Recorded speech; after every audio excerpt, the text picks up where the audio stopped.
Hello mga ka-G-Lovers, Giovanni B nagbabalik.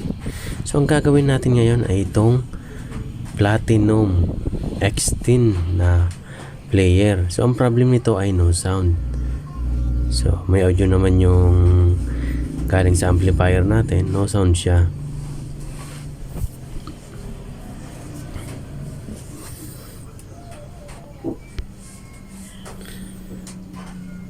So wala talaga siyang sound.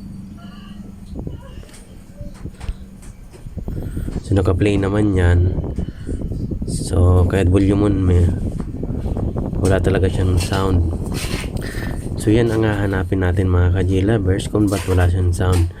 So ano pang hinihintay natin? Let's get started.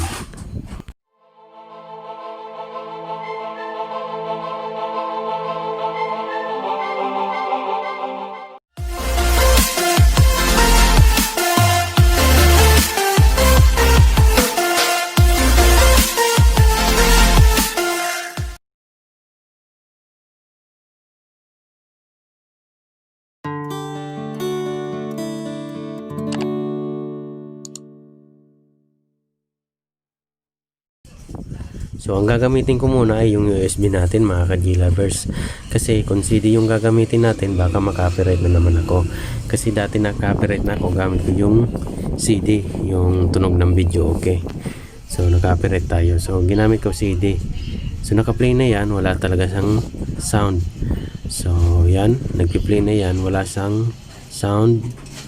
So may audio yung ano natin, wala talaga siyang sound.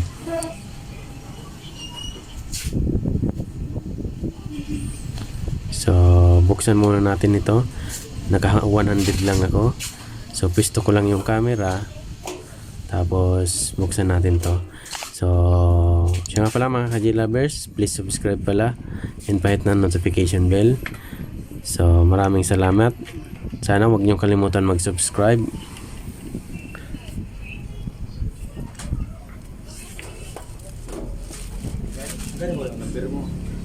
Number. So yan, wala talaga siyang sound. Yan yung pinaka-board niya na.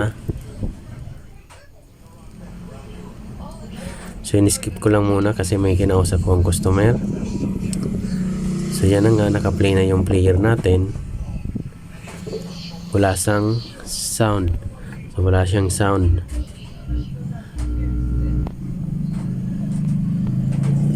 So tinignan na pala to ng naunang technician.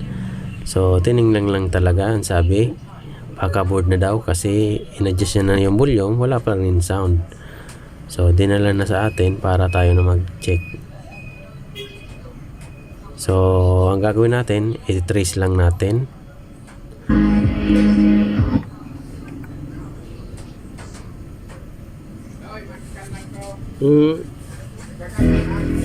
Makan masama ko. Huwag na kung... So bali yan, nakuha na natin yung left and right. So dyan sa dalawang SMD, yan isang audio, left and right lang yan. Isa ito, tapos dun isa naman. So na-trace natin na meron siyang sound buo. Yung sound niya, kaya lang hindi siya umaabot dun sa RCA jack natin kasi may dinaanan siyang switching na transistor. So malamang nakaswitch yung transistor sa ground to active, kaya siguro naka-off yung sound niya. So nung dinirekta natin, meron tayong sound. So ito yung transistor niya. Bawat kasi sa RCA jack connection, meron kanya-kanyang transistor. So ito yung sa sound. So dito meron siyang sound. So ang gagawin natin ay i-connect lang natin yan dyan. So pero may ikakabit tayong pisa bago natin ikabit yan dyan kasi hindi yan basta-basta lang ikakabit. So kailangan natin ng coupling capacitor. Lalagyan natin ng coupling capacitor o i-couple natin yung capacitor. Shoutout pala kay Noel Ovaldo. So yung nagpaayos sa atin ng amplifier niyan. Ito din Joe Care. So mamaya na yung iba.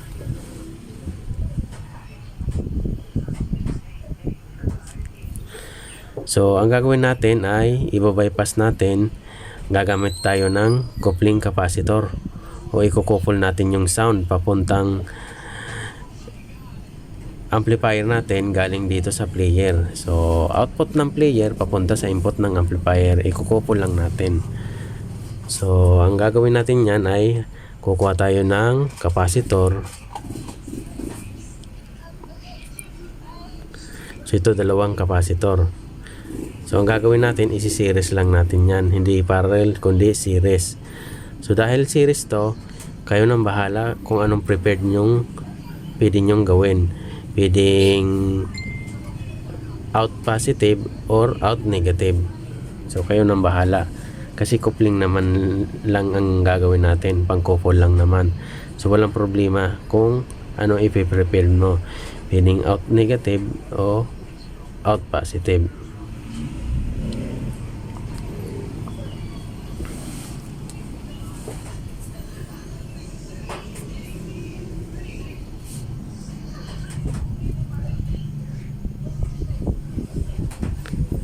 So nilagyan na natin ng lead yung kapag kakabitan natin.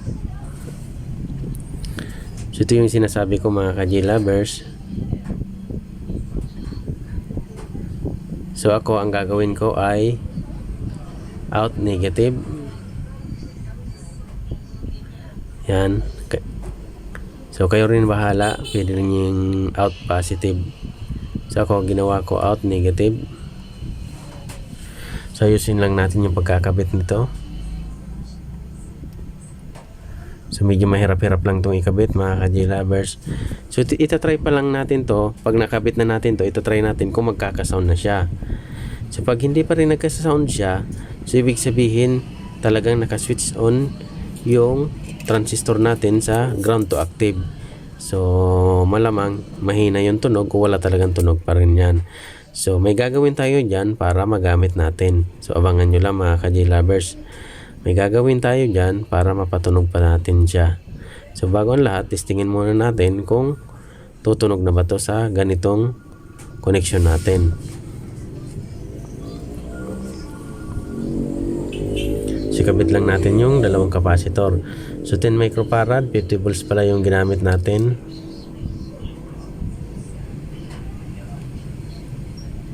So mga ka-J-Lovers, sabi pala nung unang tumingin ito, so nag-aayos din siya ng mga video, okay. Ang sabi, papalitan na daw ng board kasi naka-volume naman yung ano, wala pa rin sound. Nagpalit na siya ng des, wala pa rin sound. Akala niya sa des, nagpalit na siya ng des, wala pa rin sound. Tapos sinubukan niya na magpalit ng lens rin, ganun pa rin, wala pa rin sound. So dinala na ng may-ari sa atin para tayo na mag testing, mag-repair nito. So tayo nang magdidiretsong mag-aayos nito. So sinubukan natin mga ka-J-Lovers kung kaya pa natin bang ayusin. So ito ang gagawin natin, bypassing technique. Naglagay tayo ng coupling capacitor, dalawa, papuntang RCA jack. So tingnan natin kung magkakasound na siya. Pag hindi pa rin nagkakasound to, so may gagawin tayo para magkasound to. So inaalisan ko lang ng mga tilamsik na lead, delikado kasi yan. So testingin natin mga ka-J-Lover. So plug in ko lang, yan, plug in lang natin yung galing sa amplifier. So sana nasusundan nyo yung ginagawa natin. Siya nga pala mga ka-J-Lovers, kung bago pala kayo sa ating channel, huwag nyo naman pong kalimutan mag-subscribe and pahit ng notification bell para updated kayo sa mga susunod natin na i-upload na video.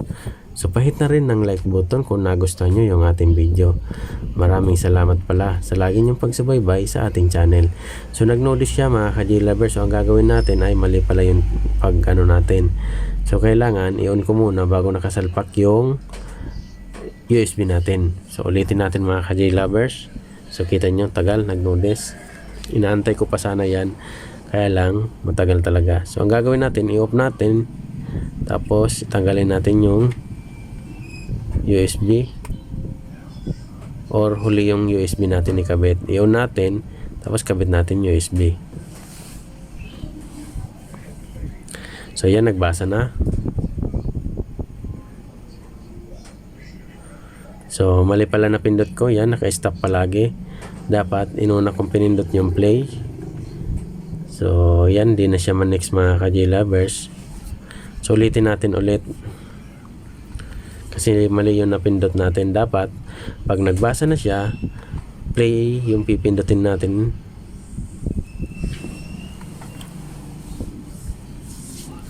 Para gumana siya. So yan, gumagana naman siya, kaya lang hindi mo siya mapatunog. Yan, naka-stop pa rin siya. So stop ko, hindi na i-stop. So i-off natin ulit. Tapos i-on natin. Pag naguna siya, saka natin ikabit yung USB. Ganyan pala yung proper. Yan, antayin natin mag-read. So ginagamit ko yung USB mga ka-J-Lovers para hindi tayo makopyright. Kasi nung gumamit tayo ng CD dyan, nung pinakabala niya talaga, tapos pinatugtog natin, na-copyright ako dati niyan. So para iwas copyright, yung USB na ang ginagamit ko. So yan, pinindot ko na yung play, nag-play na siya. So pwede na tayo mag-next para makuha natin yung favorite music natin. So testingin natin. Yan, make me move. Hanapin natin yung make me move. Yan, nakuha na natin yung make me move. Tapos testingin natin kung magkaka-sound.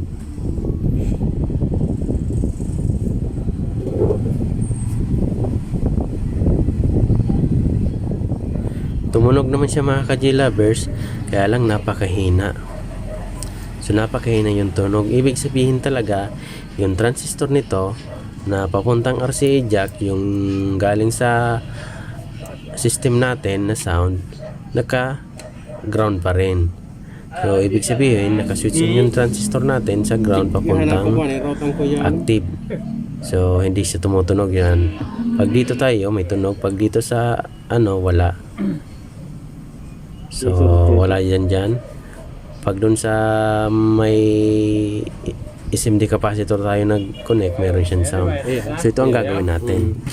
So buksan lang natin to, tapos ipapakita ko sa inyo ang pwede natin gawin para mapatunog natin to ng maayos. So yan tinanggal ko muna mga ka-J-Lovers para makasigurado tayo tama yung connection natin na may audio talaga. Pakinggan nyo na lang.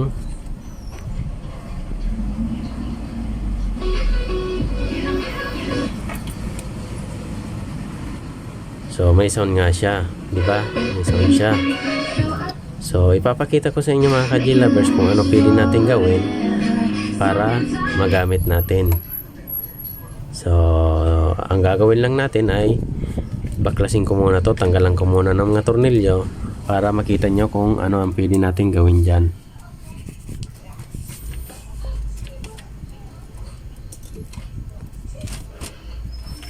So fast forward lang natin mga ka-J-Lovers para mas madali-dali. So yan na yun, nagpa-shoutout sa akin ng huling video.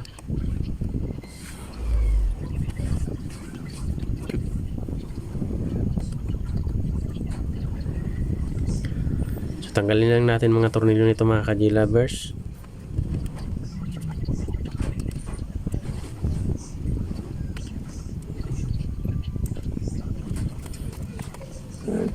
Okay, natanggal na. So ang gagawin ko muna ay ititest ko muna siya kung yan, tingnan natin, hindi yan naka-plug in mga ka-J-Lovers. So ground to active, so hindi naman siya naka-switch on. So nasa 10K yung niya, hindi na shorted kasi naka-switch off. Naka-switch off yung natin, yung unit natin. So tinitest ko lang yung ohms value niya. Kung pag naka-off ay hindi ba siya shorted. So hindi talaga siya shorted. So ang gagawin natin ay ihang natin mga ka-J-Lovers para hindi siya dumikit dun sa board, para hindi siya kumabit papuntang transistor. So yan ang gagawin natin. Yung sa audio natin, alisan lang natin ng soldering lead o i-desolder lang natin na walang contact. Yan, alisan lang natin.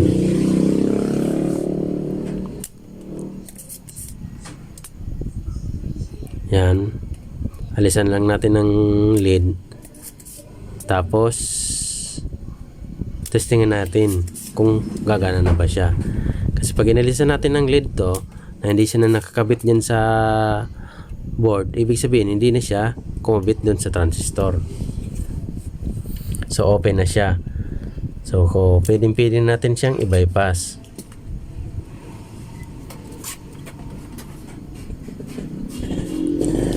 So para makasigurado ako, ititest ko pa rin ito mga ka-J-lovers kung hindi ba siya dumikit o wala pa siya, o totally talagang na-desolder ko na o naalisan ko na ng lead.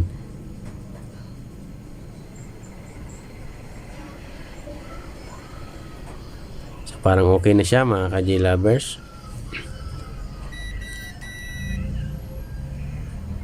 So hindi naman dumikit.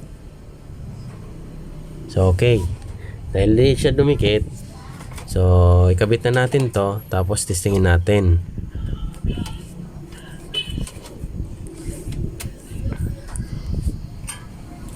So lagyan ko muna, ay balik ko muna yung tinanggal kong connection na capacitor. Tinanggal natin kanina, ibalik ko lang. So okay, na ikabit na natin.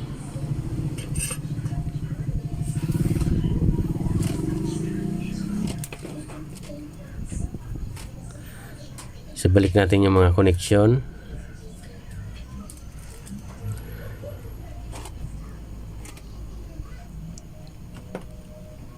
So testingin lang natin siya mga ka-J-lovers kung tutunog na ba siya.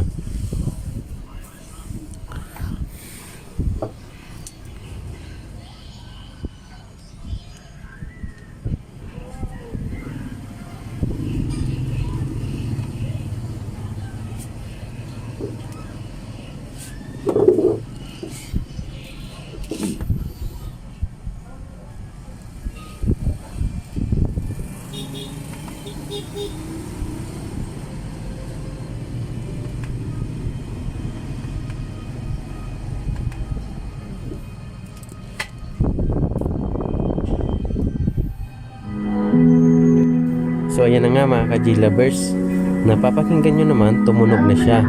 So ibig sabihin okay na yung ginawa natin ng pagbabypass natin. So nilagyan natin ng coupling capacitor para makupol natin yung sound papuntang output ng player, papuntang input ng amplifier. So okay na to, meron na siyang sound mga ka-J-lovers.